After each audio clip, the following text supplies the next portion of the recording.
action, Arizona Attorney General and Senate candidate Mark Brnovich, along with former acting ICE director and Fox News contributor Tom Homan. Tom, let me start with you because we hear these stories. There's not a lot of visuals. People don't see it so much. You can kind of become inured to the chaos, to the tragedy of it all. But people are dying. We don't see it on TV like we do with Ukraine.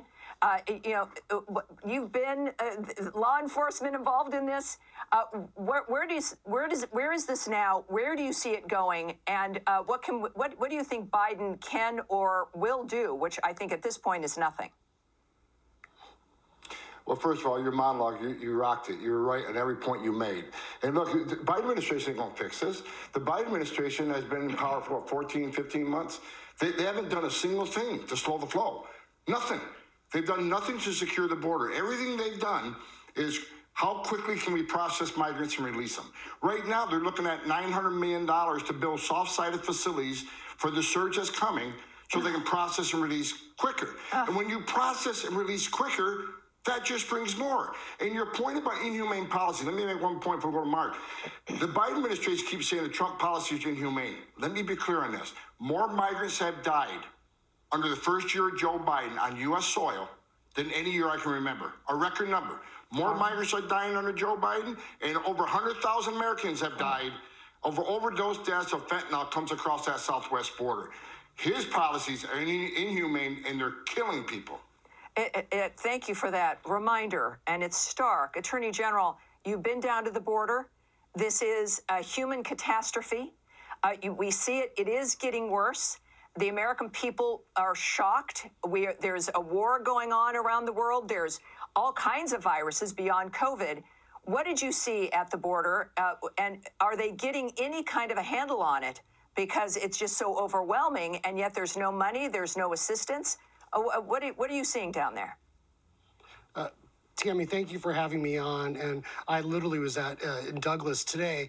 In the Douglas sector, just in February, there was already nearly 40,000 people, either the gotaways or the give-ups that tried to cross that sector, and literally only 1,000 of them were turned away. So this is having a devastating impact in our country. And I will tell you that one of the things that we know that Congress has been broken for so long, and the consequences of that have damaged our country. But when you combine that with the clown show that is the Biden White House, it is devastating because people are dying.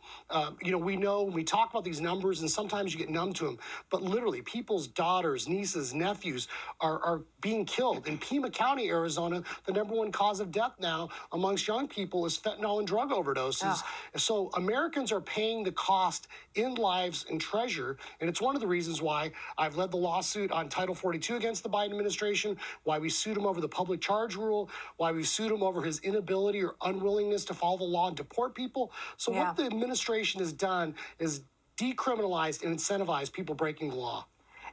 That's a great point. Obviously, as the chaos, Tom, gets worse, if Title 42 is removed, it means that there's going to be even more, additional crime, more sex trafficking, more human trafficking, more drugs coming across. It's bad enough when there's some security, but when there's complete chaos, it just emboldens the actors in this even more, doesn't it? Yes, it does. And you're right on those points, and it's going to get worse. And let me tell you why. Because they've already encountered 1.2 million. So they're on a scale right now to beat last year's numbers, which was historic. And they're going to blow them out of the water, even if Title 42 is in place.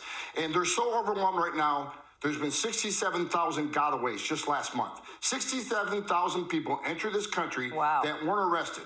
And they come from 157 different countries. If you don't think that any of those 67,000 came from the country that supports terrorism, then they're being ignorant. This is a national security crisis. And if they lift Title 42, which they're going to, that 67,000 is going to swell to over 100,000 a month. Gotaways. We don't know who these people are. That should scare the hell out of every American. This administration has created a national security crisis that I've never seen in my career. And I think that is the key phrase, Tom, Attorney General, that this is not an accident.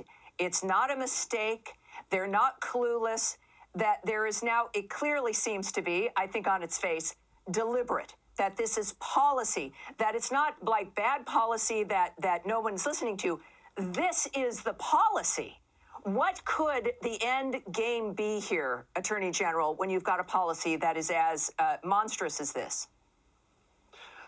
Tammy, when you combine what is happening on our southern border, the national security threat, the increasing crime, what we are seeing is an attempt by the left and whoever's talking in Joe Biden's earpiece to radically alter and change this country. They are essentially trying to socialize our economy, nationalize our election, and overwhelm our system and our neighborhoods. So I think people become more dependent on central authority. This is the neo-Marxist playbook, and we see this everything from trying to jam critical race theory down our kids' throats to increase crime in our neighborhoods. And that's why I'm fighting to stop it.